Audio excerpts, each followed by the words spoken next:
Man, that song riles me up every week. It gets me going. Vic Lombardi, Ryan Harris with you here. Here come the Irish.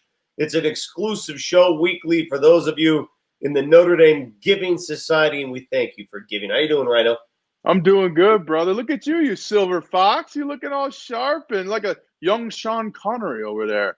This is the longest I've ever let myself go in my life. You know, and the entire adulthood in the media business, and I've never grown facial hair until now. And to be honest, now that I see it, Ryan, it's going to go back to where it was tomorrow. It's out. I say you keep it. I didn't know you were talking about just the facial hair. I thought you let yourself go eating all that pasta and say show the waistline, brother. No, my friend. It's been a while since we've spoken. It's been a couple weeks since the Irish have played, of course, navigating the minefield that is the COVID era.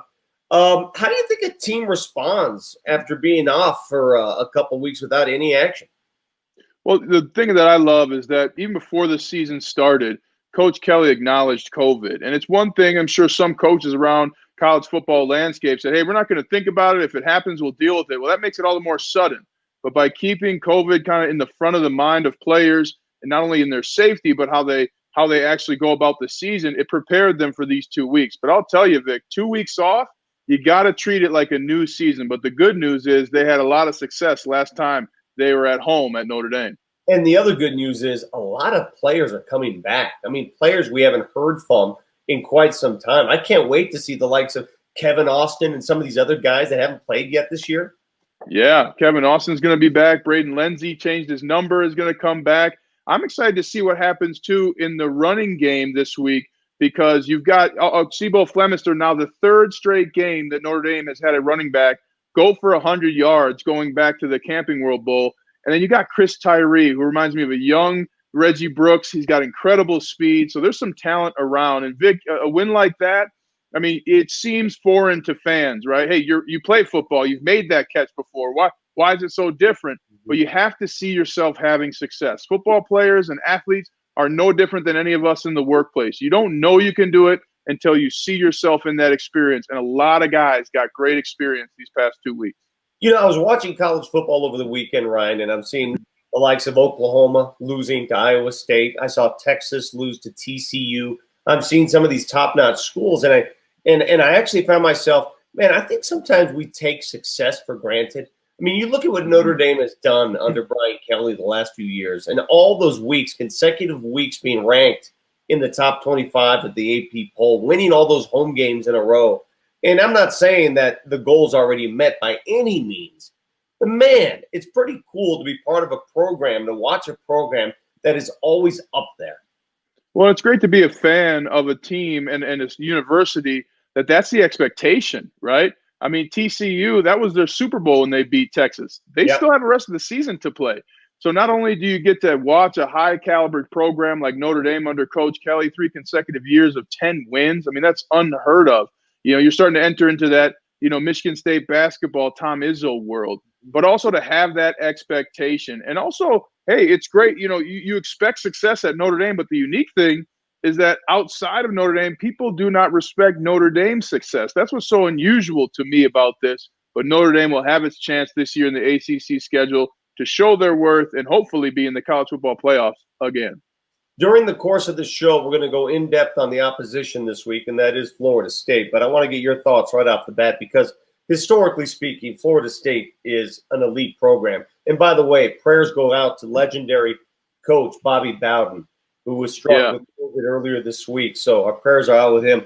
But this is a program, given the fact they're struggling a bit this year, it's still Florida State. It's still hard to look past that, right? Florida State's always going to have a bit of a reputation. Absolutely. And you look at, when I watch the film, they've got big guys defensively, and they've got extreme athleticism offensively. And one of the things people forget is that Florida State's one of those schools that a lot of Notre Dame recruits and commitments got recruited to. I'll never forget getting ready for the All-American Bowl, and right there, the first meeting, the coach goes, hey, if Bobby Bowden and Tyrone Willingham want to call you, they're going to have to wait. And I kind of laughed, and then I realized, all of us are getting calls from Bobby Bowden, right? So many guys from across the country have played with guys who are now at Florida State or recruited by them, and you always want to prove that you made the right decision with your play, and I anticipate that from the Irish this week.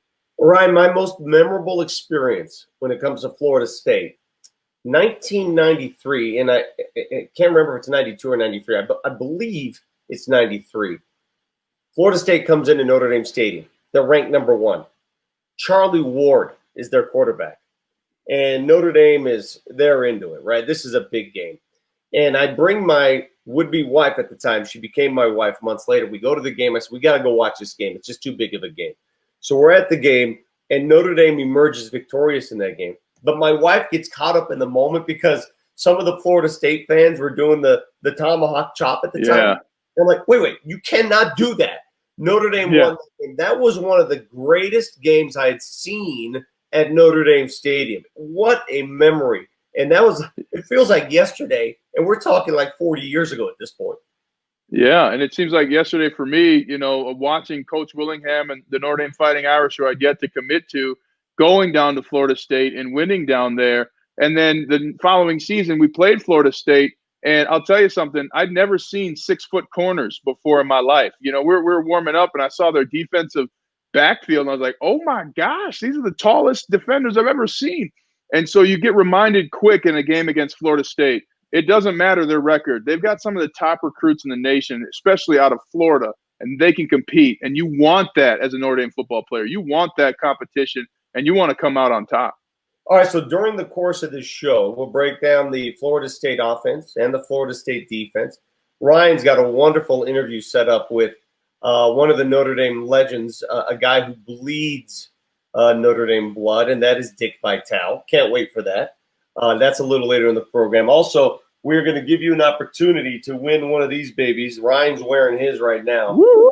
In Vic's pick a little bit later in the program. If you get your picks correct, you do better than I do, which is not hard to do, then you win one of those sweatshirts. In the time being, though, let's go ahead and recap the last game, the last go-around, which you talk about perfection. You beat a team 52-0, 52-0, as the Irish did against South Florida. That's pretty darn good. If it feels like a long time ago, here's what you missed. Let's keep our eyes open today. Eyes up, alert. Let's be smart. Let's be disciplined. And let's be tough. Let's go! Game day! Shot at the third, but it's booked back to pass. Looks to his left. Keeps it himself across the 5. Into the end zone. Touchdown, Notre Dame. Started. Hey, we're just getting started. Everybody's eating. Let's go. Touchdown number 2 of the day for the Irish comes courtesy of the freshman Chris Tyree. Former third-string linebacker Jack Kaiser comes up with another stop. Foskey in pursuit, and Foskey drags down the ball carrier. 3, 2, ready, let's go! 35-0. An emphatic statement by Notre Dame here. 4 quarters of football. Start fast. Check. Attention to detail. Check. Effort and enthusiasm. That's the third quarter. Pumps, and now the pressure comes, and there's the sack. First one of the day. Alexander Ahrensberger, backup defensive lineman. Far Armstrong across the 10, head down across the 5, still on his feet, down to the 2-yard line. If I'm South Florida, I'm doing all the things that I can to win this game. Everything. Eyes up, alert. We're not letting them score any points. It's blocks rolling inside the 10, and a big man touchdown here for Notre Dame.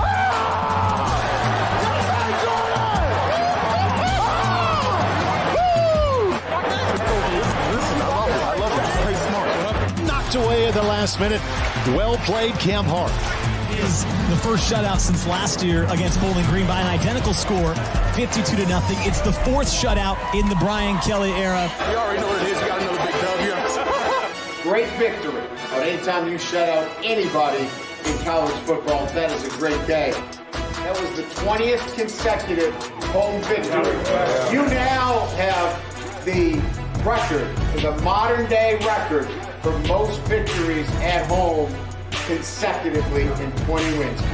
This football is going on defense today. There's no doubt about that. Jack led our defense in tackles today. Game ball, Jack Kaiser.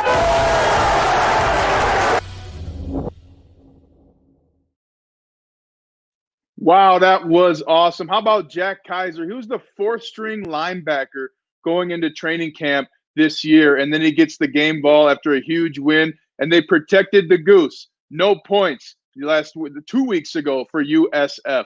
Now, please join me in welcoming Aiden Thomas from The Observer. Aiden, my friend, are you there? I am, Ryan. Thanks for having me back on. How happy are you to be talking about football now, 2 weeks since the last show? It's been a minute. I'm really excited to be back in the stadium this Saturday and Irish football again. So nothing could be better, really. Now, what is that experience as a student in the stadium? It's surreal for me as a broadcaster, one, just coming in with no tailgates. But as a student, what's it like to be one of the few who are allowed in Notre Dame Stadium this year? Yeah, it was pretty wild the first couple of games, trying to get used to it. I kind of went in not really sure what to expect. And it was really fun. I think the Notre Dame student body took a lot of pride in trying to create kind of a home field atmosphere for Notre Dame, even though it's just the students in the stadium. So everyone kind of came together to really work at, being loud, being proud, and just kind of cheering on the Irish. So it was a really fun environment, and definitely better than I expected.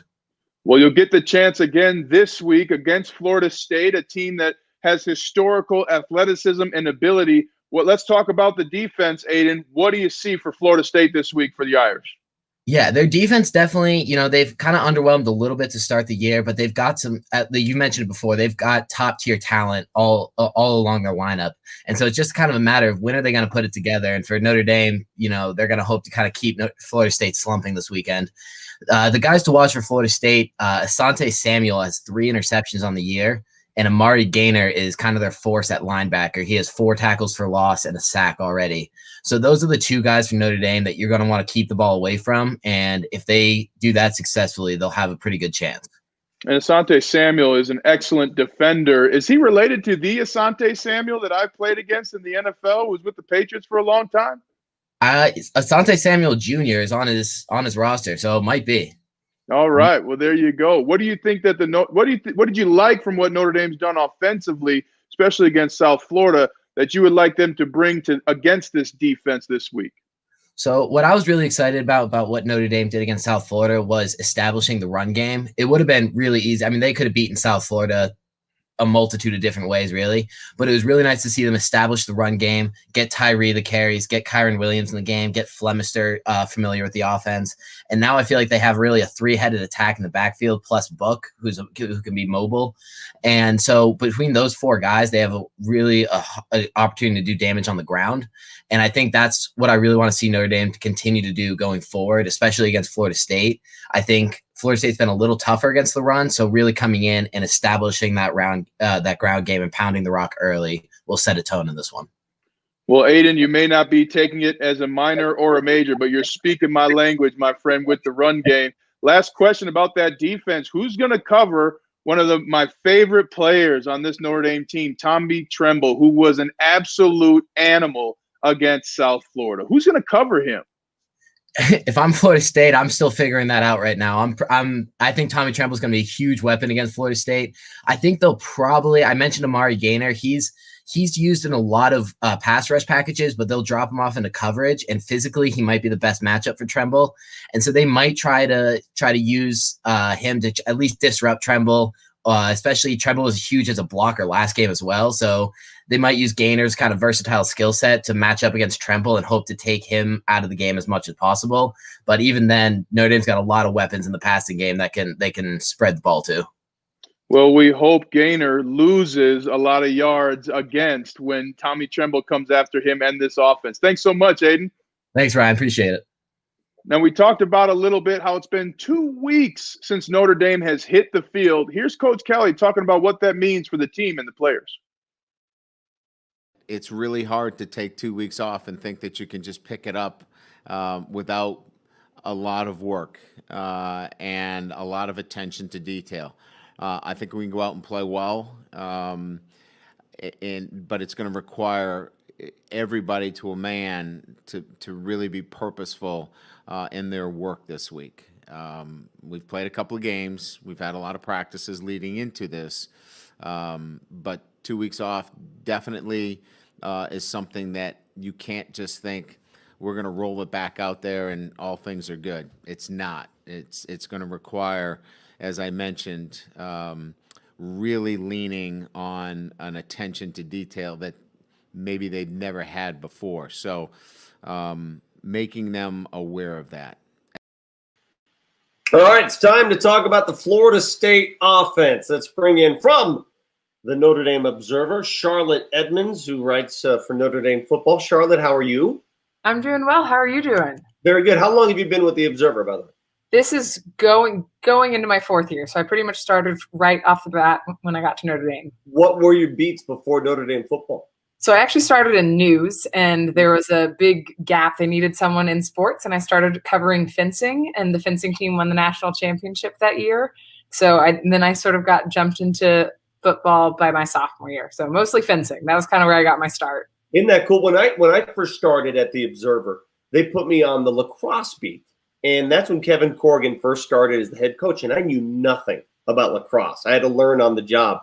But isn't that cool when you start with a program you know very little about, then all of a sudden you feel like you're an expert because you cover that program? I feel like I can speak the language of fencing, and I never would have said that 4 years ago. So definitely good learning experience out of that. I know what an epee is. What are the other? There's saber and oh my gosh, I'm spacing on the third one. So I don't let the fencing team see that. I swear I'm a dedicated fan. All right, Charlotte, tell us a little bit about the Florida State offense. They're on their 3rd quarterback. It's been a bit of an issue. Why is this guy, Jordan Travis, the answer? Well, that's still kind of to be determined. I think for Jordan Travis, the thing that has set him apart is that he has the ability to really make defenses adjust on the ground. He's pretty productive through the run game.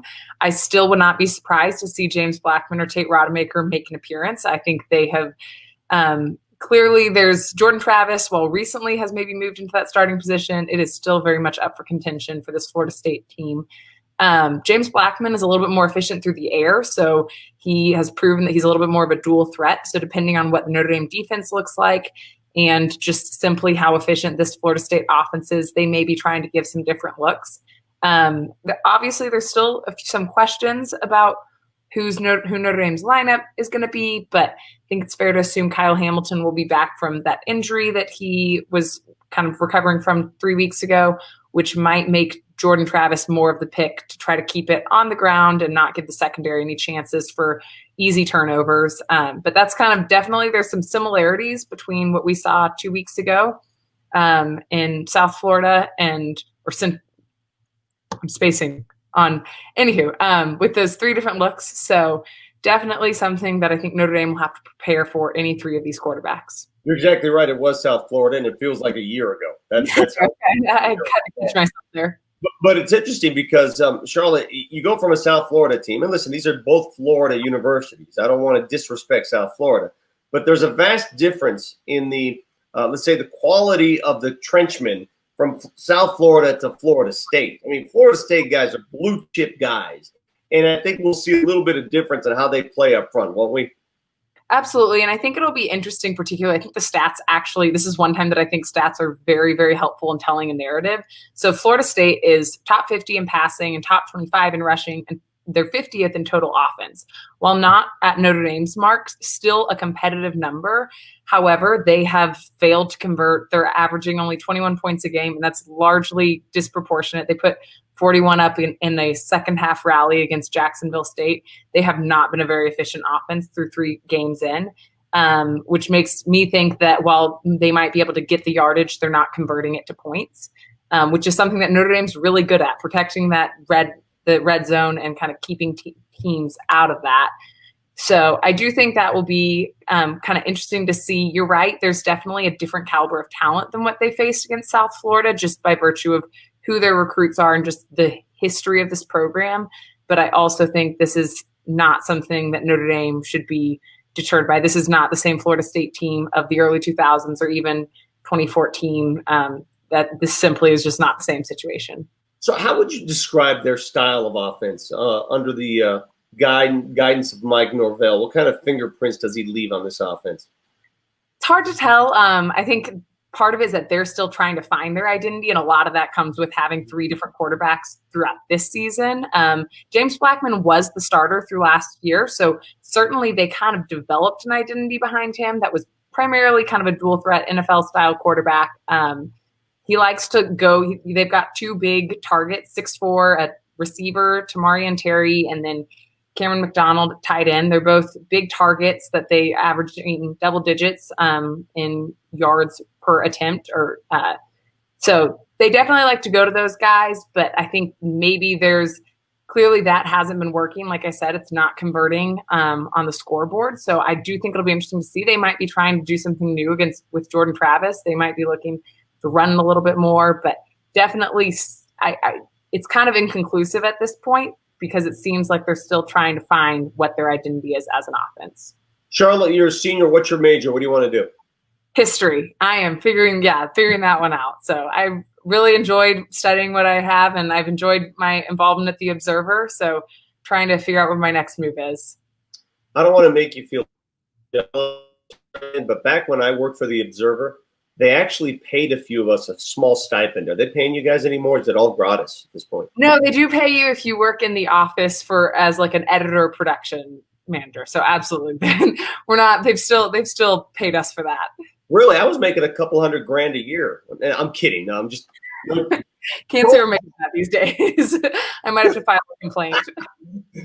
Charlotte, thank you so much. I appreciate the insight. Of course. Thank you. Have a great day. All right. Before we toss to this next video, you may have seen this during the Duke game.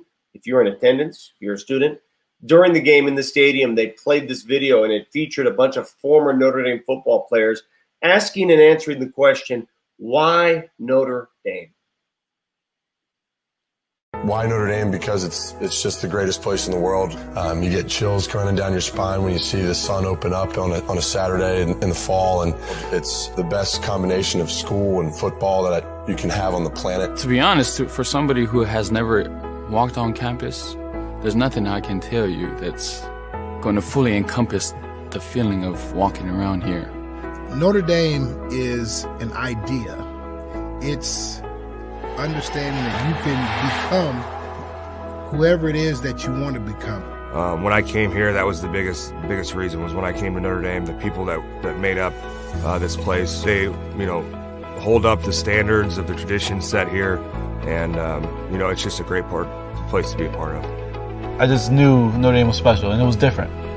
I wish people could be in the spot that I'm in. It's just, it brings you something completely unique than any other school in the country. There's a standard, and it's not to just football excellence, but it's to academic excellence and life in general. So it's something that is relationships that we still carry till this day. Nothing really came easy in Notre Dame. You had to earn everything. And, you get outside the bubble of Notre Dame, Indiana, and you enter the real world, and it's much the same. And so I think Notre Dame, more than any other place, equips you for the reality of, once you get into the business world or once you get into life after college, of what that really entails. It's all about, access, and Notre Dame provides that, with networks and relationships, just in business and in life. That's what matters to me. I still have friends that I played football with, great friends. I also have friends that I didn't play football with that I just met on campus, or, my roommate's one of my best friends, and he never played football. So we, the bonds that I built while I was at Notre Dame, the things I learned in the classroom and on the field, it's tough to find all those things in one place. And Notre Dame is special in that it has all of those things. It's the people that you come in contact with that make you feel so at home. It's just a whole different dynamic here. What makes Notre Dame so unique is the spirit of Notre Dame. I remember being recruited and walking around on campus, and something just felt different to me. It was unlike any other place that I'd visited, and it was the place that I could envision myself, growing to become a man over the next, 4 years of my life.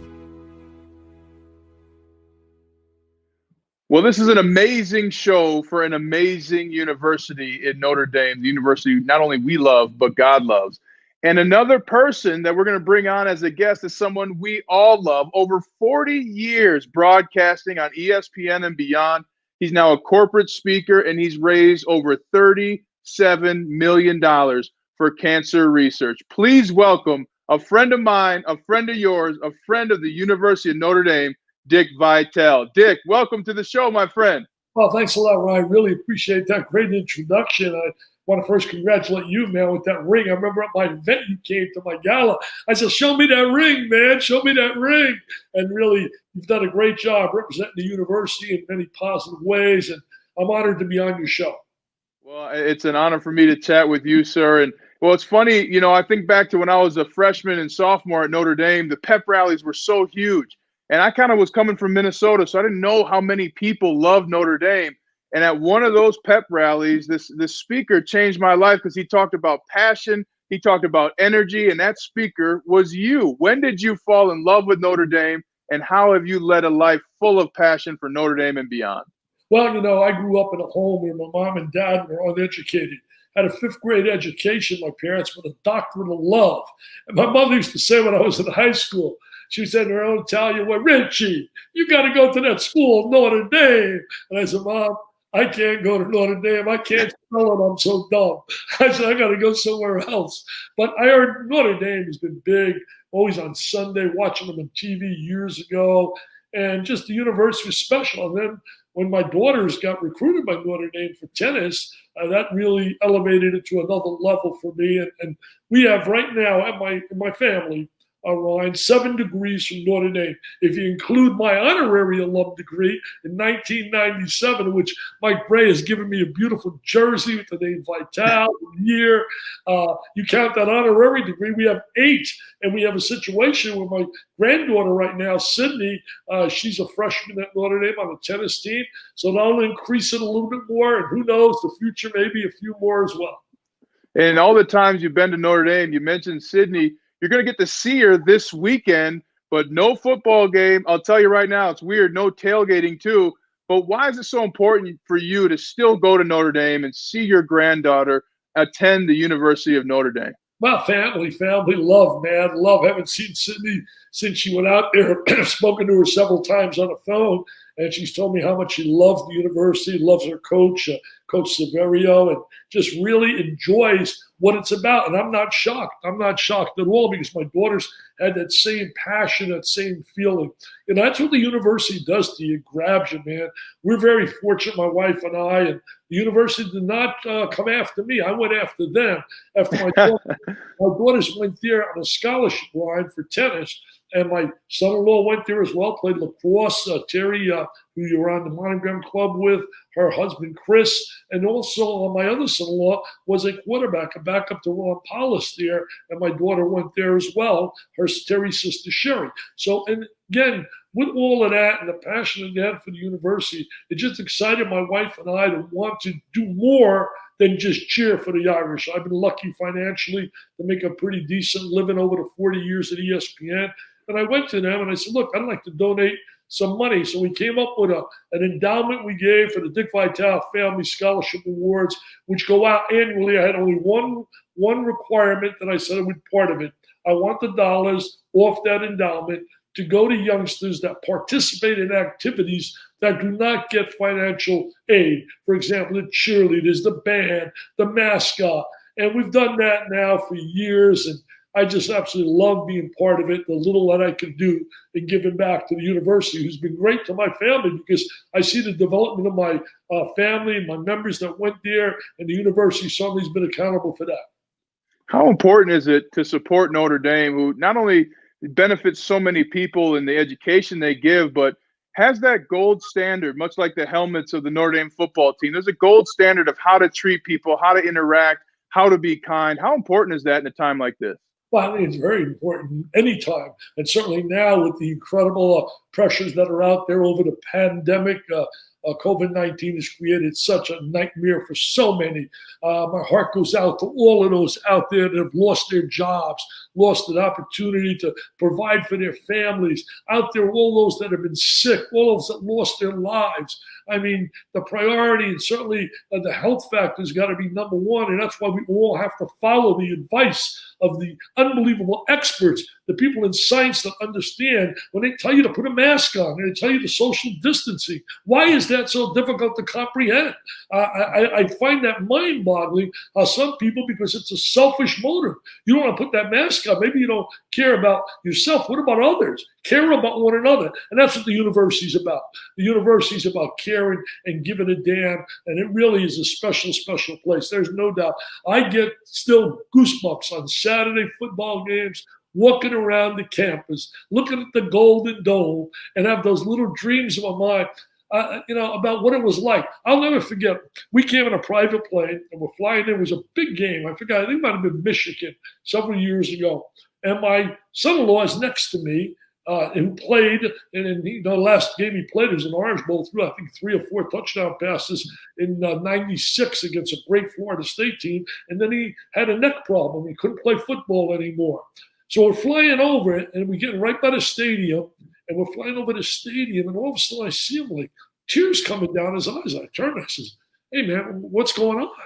So Thomas said to me, people don't get it unless you come out of that tunnel and know that feeling. You're in that crowd and the band playing, and the emotion you could feel in him was so genuine.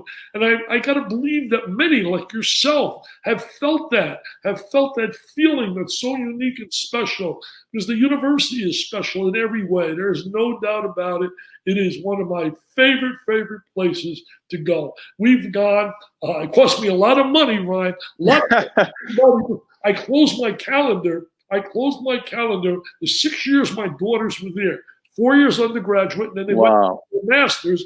I closed my calendar, and every weekend, my wife and I came to every home football game for 6 years. And I told the Washington Spiggers Brew, hey, don't book me. They said, Dad, this is not basketball season. We got a lot of speeches we can do. I said, I don't care. I'm coming there with a friend. What I would do every weekend, I'd bring somebody with me, a couple that has been good to me in my life, to get where I've gotten in my life, because nobody climbs about. I'm looking as you're doing this now. You got behind me the Hall of Fame jersey.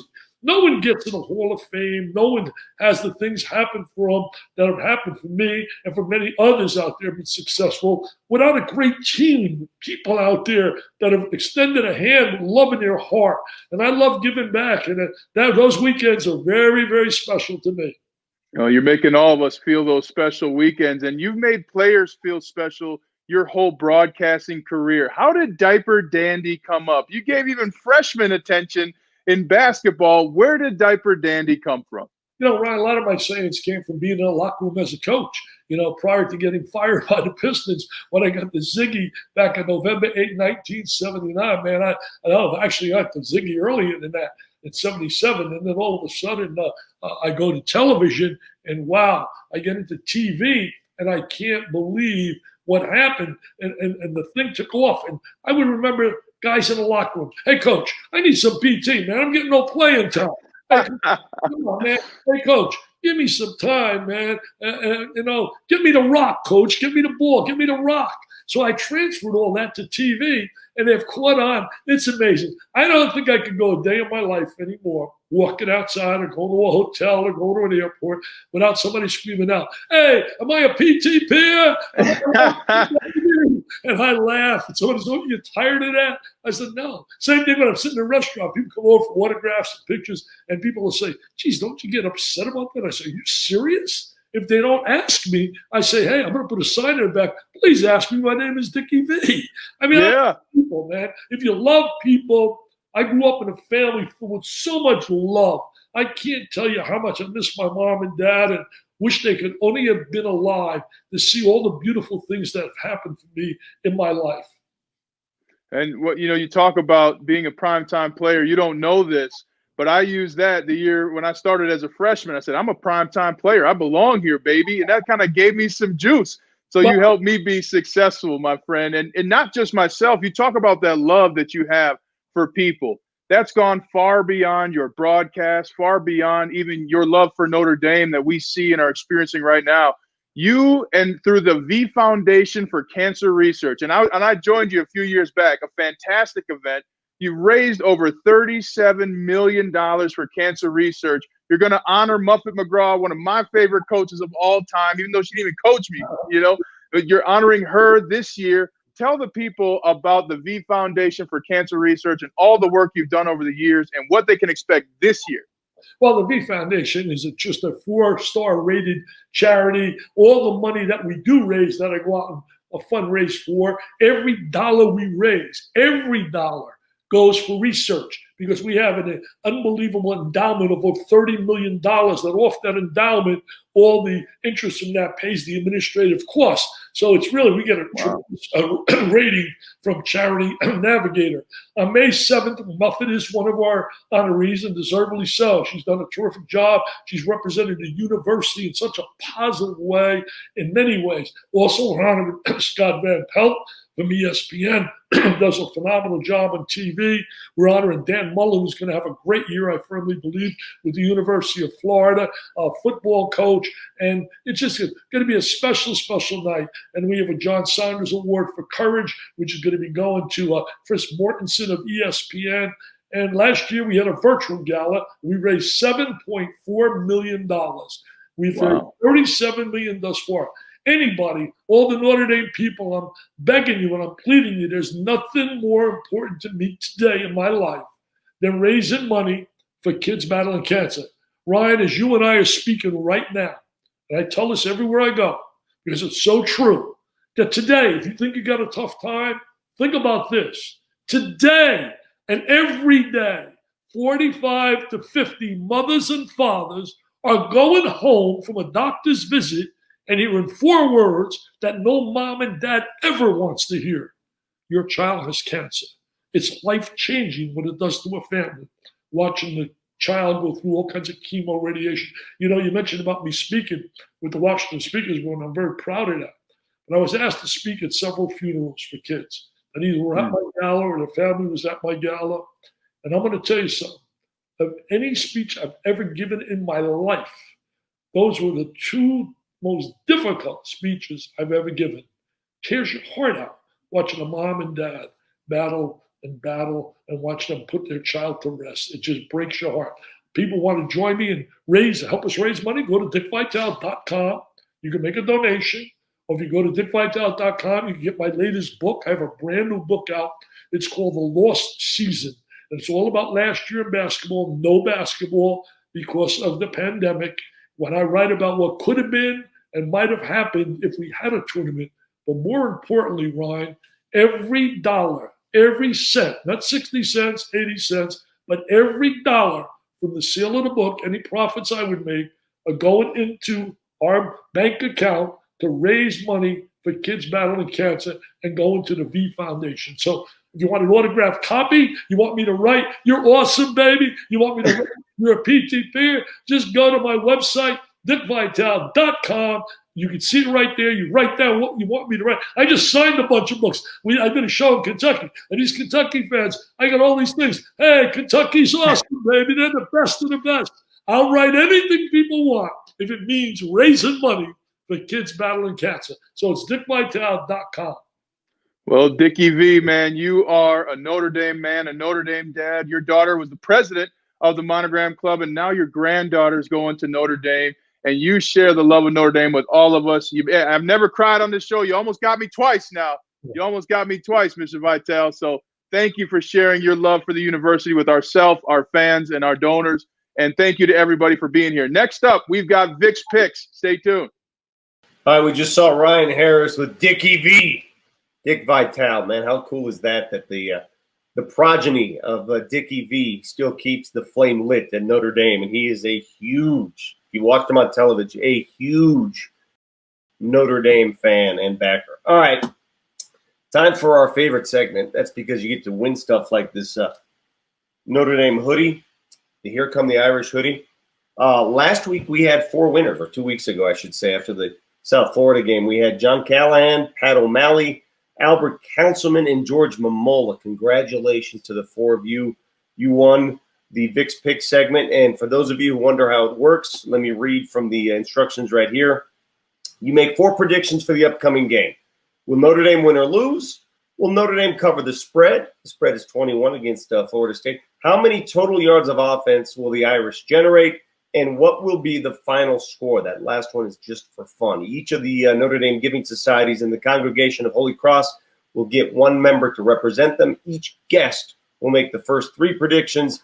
I'll make my predictions at the end of Vic's pick. And once again, if you are closer or better than I am, you get a sweatshirt. All right, we'll start things off right now. First up, from the Jesse Harper Council, let's welcome Pete Trematera from Florida, Palm Beach Gardens, Florida. Pete, how are you, buddy? Great. How are you? Very good, man. You've been following the season pretty closely. You ready for this? Yes, sir. Okay, so give us your predictions. What do you think they'll do against Florida State? A definite win. All right, a win. And how much covering the spread? The spread's 21. Will they cover the spread? That's a tough one. I have it actually at 21 points. So, really? I guess a push. Right on 21. All right, so you're going to give it a push. And how many yards of offense will the Irish generate in this game? 440. 440. You got a 31-10 game. Since you're from Florida, do you know a lot about Florida State? Can you give us any insight? I think they're struggling. I think as the year goes on, they'll probably start playing better. I think they have a good coach, and they always recruit very well. So hopefully we catch them at the right time. The only thing that worries me is the 2-week layover. Yeah, you're right. That worries me a little bit too. Pete, thank you very much for your prediction. Hopefully you win a sweatshirt. Go Irish. Up next from the Kavanaugh Council, class of 86 from Bloomington, Illinois. It's Bob Lee, everybody. Bob, what's up, buddy? Hi, Vic. Thanks for having me. I'm supposed to say first-time caller, long-time listener. Is that what I say? That's how we do it on the radio shows. Very well done. I like that. I like that jacket you're wearing. That's sharp. It's kind of very well done. All right, Bob. Do you want to just go ahead and go down the line? Winner, spread, all that business. I think Notre Dame will win the game easily. I've bet in the past on them, and I don't typically have them covering the spread, but I think they will this time. I think it'll end up being 33-10, and I think 395 yards for the Notre Dame offense because they'll take a little bit to get going after 2 weeks off, and the defense might get a couple scores in there to help them. That's pretty detailed. I thought about it. That's very detailed. I think last night to think about it. You know, my favorite part about this game is it's a night game. It's actually a 7:00 start. Correct? Is it 7:00 in South Bend? I think it is. So it might be a little early here, so I'm going to have to leave a wedding early to see the game. But that's just what happens. Who would schedule a wedding the same day as a Notre Dame football game? It was scheduled a year and a half ago, and that was a Stanford game at that time. What are we doing? What are we doing here, Bob? All right. Thanks, buddy. Best of luck to you. Thank you. Up next, from the Congregation of Holy Cross, it is Father Pete McCormick. He's also the director of campus ministry and the chaplain for the Notre Dame men's basketball team. Father, how are you? I'm good, Vic. How about yourself, man? How's campus these days? What's campus life like? Doing really well. We are in a patch of beautiful fall weather right now like none other. So it's sunny and 70 degrees. I feel like I'm in San Diego. Is it really? So it's that crisp October weather. What's the forecast for Saturday night? Looking really nice. But I hope it stays warmed up today and then drops and gets really cold for them Florida boys coming up. Yeah, you're right about that. Have you been to a game yet? I have. Yep. Yeah, I went to the home opener. Is it a bit surreal in the stadium? Give us a little taste of what it's like in the stadium with a few fans in there. Yeah, I thought my experience of it is that people are obviously all physically distanced, and there's nowhere near what otherwise Notre Dame Stadium would hold, but the spirit was there. Students were in it. They were cheering loud. I mean, there was a real sense of pride in what was going on. So I was pumped to be in there and really felt like they did a good job in terms of fan participation, keeping the video board going with some good content. So all in all, it's obviously very different, but I was just thrilled that we could have fans in the stadium. Father Pete, before we get your pick, you're a double domer. What dormitory did you reside in? So I did not go to Notre Dame in undergrad. You did? Because you're 06. Yeah, so I did the seminary. So I guess you could call that the Moreau Seminary. So I went to a place called Grand Valley State. And here's the interesting little turn of events. Brian Kelly was the head coach there when I was there as well. So we just been kind of a package deal this whole time. So you were recruiting, you were in charge. Okay, I see how it works. Yeah. Yep. I did an MDiv, finished that in 06, and then did an MBA, finished that in 15. All right, give us the whole shebang here. Final score, Victor. Will they cover the spread? What do you think? All right, so here it goes. The Irish definitely get the dub.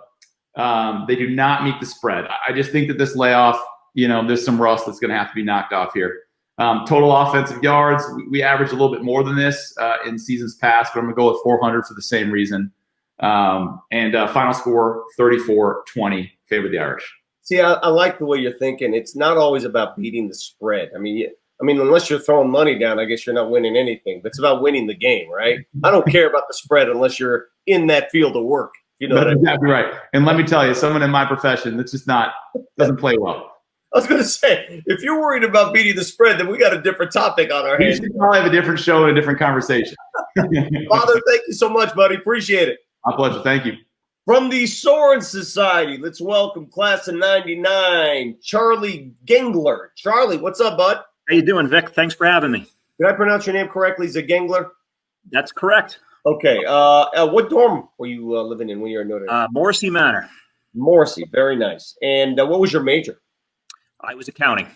Okay. Gosh, man, I had 3 accounting roommates. I was the only one that was not an accounting guy, and I'm the poorest of the 4, so that's it's a great profession. Yeah. Charlie, what do you think? Give us your details of the game this weekend. So I do have ND as the winner. I am not picking ND to win against the spread this week. Okay. So I've got us at 28-10. Will not cover the spread and 425 yards. I think we'll do well, but we'll sputter a little bit at the beginning, take a little while to get going. I just think the layoff was too long. Charlie, how do you watch Notre Dame football? Like, do you have a certain spot? Do you watch with friends? Do you have to be by yourself? I'm always curious about that. So it's interesting. I have 5 young kids, and they're all Irish fans, and I love watching the game with my kids. But I do have a certain amount of intensity when I watch the games, and the success of the Irish often dictate how much I enjoy the weekend. So we're all rooting hard, and there's always a lot of texting with my friends that go on. Sometimes we complain about some play calls, but overall it's always a fun day that I look forward to. I'm glad you said that, and I don't mean to say that I'm not a family man, because I love my family, my kids. But see this room I'm in right now? When Notre Dame football's on, I'm in this room by myself. That's just the way. That's just the way it's gotta work. Thanks, buddy. I appreciate your picks. Take care. From the Rockney Athletics Fund, let's welcome out of Reno, Nevada, Scott Gronick, class of 99. What's up, Scott? How's it going, Vic? Happy to be here. What's the temperature in Reno, Nevada right now? Right now we're in the nice 70s. Beautiful fall day here. A little bit smoky, but I was going to say, nice. I'm in Colorado, and not a day goes by where we don't have a little bit of smoke haze. I'm sure it's the same situation there. It is. We're getting it from all the California fires. Goodness. What was your major when you were at Notre Dame? I went to law school, so class of 99. Very nice. Very well done. Okay, let's get on with it here. Who do you like? How much? I like Notre Dame in this one. I agree with everyone. There may be a little bit of rust with the offense, but Florida State's got a new quarterback. Clark Lee's defense is going to feast on him, create some turnovers, and create some momentum. So I've got Notre Dame winning 48-14, so beating the spread. Total offense, I would predict 475 yards. Okay. So where you live in Reno, do you have a group of Notre Dame faithful you watch games with, or are you a loner like myself? I am a loner like you, but I've got my 8-year-old with me. She does the push-ups with me after every touchdown. That's awesome. Yeah, that's great to hear. Scott, thanks, bud. Appreciate the pick. Thanks, Nick. Happy to be here. Thank you. Okay, from the John Cardinal O'Hara Society, Larry, help me out with the pronunciation, Larry. Is it Larry Arsendiadis? Is that Arsendiadis, Vic. It's Arsendiadis. Arsendiadis. Thank you very much, Larry. All right. First of all, where are you watching the game this Saturday? I'll be watching at my home in South Bend.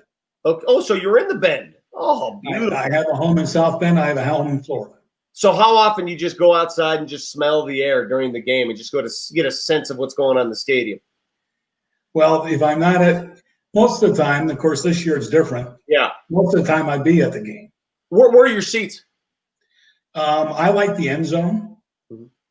North end zone, about row 23, 24. I like that perspective. Yeah. You know, it's a coach's perspective. It's a player's perspective. Yeah, you must be a coach of some sort because you get to see the entire defense and offensive alignments from the end zone. I'm with you. It's my favorite seat as well. Yeah, I coached it. I played it. I reffed it. That's my favorite seat. All right, Larry, let's get on with it. What do you think? Who do you like? How much? I like Notre Dame. They're not going to cover the spread, I don't believe. 450 yards is what they'll have in total offense. Final score, 39-21. Okay, so no spread, but you like it 39-21. Very fair assessment, Larry. Let's hope you get back to Notre Dame Stadium sometime soon. All right? Well, I was at Warren Golf Course today, so I'm fairly close. What'd you shoot? I shot 47 for 9. Okay, that's not bad. Hey, I played Warren a couple years ago, right before they redid it for the U.S. Senior Open. How Right. different is it now from 3 years ago? Not terribly different. They improved the traps. The other thing is on number 18, there used to be Judy Creek used to go down the left-hand side. Okay. But they rerouted that now. They got approval from the state. They rerouted it. So it's now a dry creek bed. So if your ball hooks left off the tee, you can typically find it. Well, Larry, when things return to normal, I expect a tea time with you at some point. Vic, just name it. We'll do it. Thanks, buddy. Appreciate it. Thanks for the Go Irish. All right. Last up in the batting order from the Order of St. Thomas More, Tom Curtin joins us now on Vic's Picks. Tom, how are you, bud? Vic, I'm doing well. I'm feeling a lot of pressure, though. I've got 6 grandsons, one of whom is at the University of Miami, and a bet with him, the U. So I have a little bet with him that I'll win this hoodie and he has to wear it. And if so, the pressure's on. Did you watch? I'm sorry, Vic. Did you watch that Miami-Florida State game a couple weeks ago? I did. How did Miami pick them apart like that? I don't know, but I think we'll have no trouble handling them. We're a real Notre Dame family. My daughter is a graduate of the class of 202, married a guy from the class of 202. I don't have any grandsons at Notre Dame yet, but I'm working on it. That's outstanding. So you've got so much Notre Dame lineage in your family. How do you watch a Notre Dame football game? I like to watch it alone. I can holler at the television and pace back and forth. I like to watch the game and not the surroundings. I like to watch the game. My wife thinks I'm the biggest weirdo for that, but I'm so glad somebody else can identify with it because I can't watch teams that I'm really sold on with other people because I become a different human being. So I just like to be by myself. Are you the same way? Yeah, I am. I can watch it in a crowd and watch it with other people, but it's a lot easier to holler at the television, pace around. And yes, it is. If you're by yourself. All right. Give us your picks. This is my pressure pick now. First of all, we're going to cover the spread. I think we're going to beat them 41-17. We're going to get 480 yards in total yardage. 480, cover the spread, 41-17. Tom, thank you very much. Say hello to all those Notre Dame faithful in your family. I do. I will. Thank you very much. Go Irish. All right. Time now for my picks. And it's again, if you beat me in the pick segment, you win one of these sweatshirts. Last time we did this, 4 people beat me, so it's not a very difficult thing to do. So here's what I'm picking this week against Florida State. Of course, Notre Dame is going to win the game.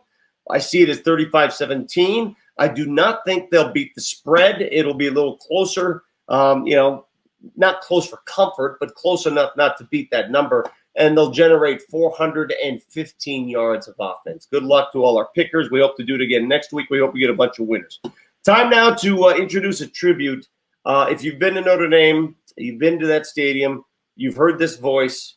I remember this voice when I graduated there in 91. It was very familiar to both those of us. Former Indiana State Police Sergeant Tim McCarthy, who passed away last week. Our prayers go out to Tim's family. He provided the late game traffic safety messages in Notre Dame Stadium, and you know those messages. He's done it for 55 years. It began with the legendary phrase, "May I have your attention, please?" And then at the end of the traffic message, he always concluded with a pun of some sort. He was a beacon in Notre Dame football. He's been there for all those years. He recorded various versions of those messages when he could not be there. So this is a tribute to him, Sergeant Tim McCarthy. May I have your attention, please? With that simple phrase, Sergeant Tim McCarthy of the Indiana State Police always drew a roar and then silence as another Notre Dame Stadium capacity crowd anxiously waited for his iconic safe driving message after the third quarter of every Fighting Irish home game. It did not matter if the Irish were winning or losing. Sergeant McCarthy's groan-inducing safety puns always brought a smile to everyone's face and made Tim a reluctant celebrity. He read his first 2 safety announcements at the end of the 1960 season in a serious tone, but realized no one was listening.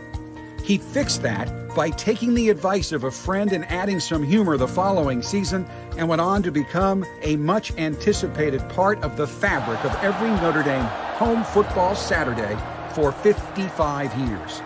Sergeant Tim, an honorary monogram winner, made his final live appearance at the UMass game in 2015 by reprising the first humorous safety announcement he read in the stadium back in 1961. Tim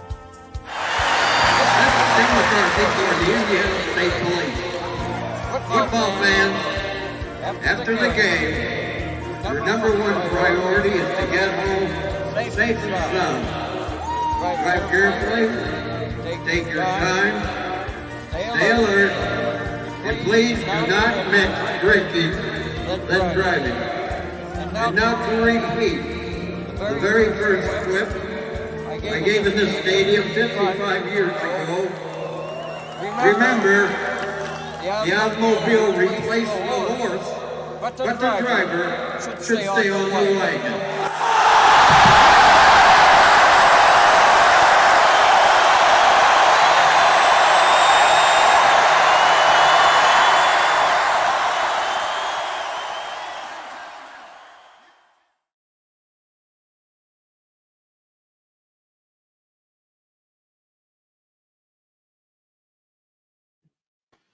Again, our deepest condolences to Sergeant Tim McCarthy's family. But I don't know when you played, Ryan, if you had a chance to hear him make those calls, make those traffic calls. But everything stopped when Sergeant Tim got on the microphone. Yeah, and that was a really cool clip at the end, too, to see him kind of get taken aback by the crowd. I remember when I got recruited and I came on an unofficial visit, like, what's everybody getting quiet for? And then I heard it, but what fans don't know is, at least when I played, we would stop the huddle. You know, Brady Quinn would come in. All right, guys, like, hold on. Shh. Are you serious? Yeah, we wait for Sergeant to get done saying his joke. And like, all right, Brady, go ahead. You know, and it's something everybody, whether you went to Notre Dame or not, if you caught a football game there, that's so unique and also so awesome to remind people to be safe. You know, we want you to have fun at Notre Dame. We want you to enjoy your time, stay safe. And I just love that to be a part of a university that makes sure that message is being played. As I can tell you, I've never heard another message like that being played at a stadium, pro or college. I wonder how many people tried to write his material. Like, I got one for you this week. He probably thinking you. I believe he's been doing it. He had done it for 55 years. It'd be easy to say that Tim McCarthy was the inventor of the dad joke. I mean, it could be. It could be. You know, and I hope that they replay his past clips because it's just so unique. And what a lesson to all of us that we can bring joy to people every day and every opportunity if we want. And I'll take that from Sergeant McCarthy. All right, you've been doing your studies all week. Obviously, you're calling the game on the radio this Saturday night. What do you think of Florida State? What kind of danger do they present? Well, this is going to be a grinded-out game because especially Florida State's defense plays a lot of man coverage, meaning that the routes have to be downfield. There's got to be some formations that crisscross, so it may be slow going. But I tell you, there's nothing like playing a night game in college. And I didn't get the chance to play at Notre Dame under the lights, but I can only imagine what a night game at Notre Dame feels like. All that juice waiting. You're drinking 8 Gatorades. Your feet are sweating through your socks before you get to the stadium. So I think Notre Dame's going to get it done 35-14. I think it's going to be a fun day for the Irish. So they didn't have the lights up when you were playing there? No. The Joyce Center wasn't there. Well, I think the Jack was there, but the new weight room facility. I mean, it was Darth, to use a Notre Dame word, my friend. It was very kind of dark and dingy, and but now the facilities they have, it's amazing. And I when Charlie Weiss came, we opened the new facility up, so I got to enjoy both of those, but not the lights, not the stadium lights. I want to ask you a little bit about the Notre Dame offense because in the first week against Duke, things started off slowly, and then you saw them explode against South Florida. The 2 weeks off, how does that hamper an offense? I'm not worried about Ian Book per se, but I'm just worried about the chemistry having 2 weeks off. Well, you know this as a golfer and a basketball player too, Vic. There's some players on a team who need to get going every game. And then there are players who don't need anything to get going every game. And so offensively, I'd look at Kyron Williams, seeing if he can get going. I'd follow Tommy Tremble. I'd put the offense behind him, run towards his side, really bring that energy and allow players to develop. One of the things watching film as well, Florida State really struggles versus the quarterback option and triple option in terms of I can throw it downfield, what they're calling RPOs now. I expect to see a lot of that from Notre Dame to really challenge that man defense for Florida State and make them make decisions as frequently as possible. How do you think the program has handled the last 2 weeks? Anytime you have positive tests, people obviously, you get into that panic mode, but they took care of the issue, and here they are again, ready to play ball with everybody relatively healthy. Well, there's two things to think about, right? First, Notre Dame is actually playing so that those tests are happening. I mean, remember now all the conferences are back playing, the Big Ten, the Pac-12, but Notre Dame was really a leader, as Notre Dame is in many areas across this world. So one, they made the right decision to play. And two, from a football perspective, talking to some people close to the team, some of the players are just happy that this happened early in the season versus right before the Clemson game or something like that.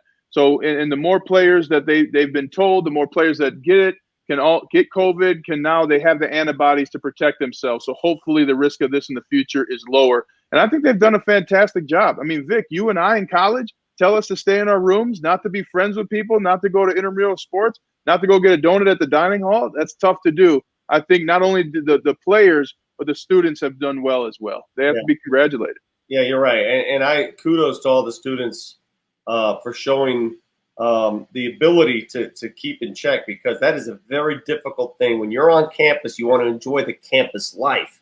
And when you don't have that opportunity, man, I would not want to be there for that. But hey, here we are. We are going to be 3 games in after Saturday night. Let's see if 3-0 happens. I think it will. And then, I mean, I know we got next week's show, and then the schedule beefs up a little bit. And then we got some ball games to play, don't we? Yeah, it's going to be fun and scheduled still to play in the Mercedes-Benz Stadium in Atlanta, which I was there for the Atlanta Super Bowl, and just a fantastic stadium. And because it's Saturday, Vic, I'm going to go get some of the Chick-fil-A there. But then, of course, Clemson.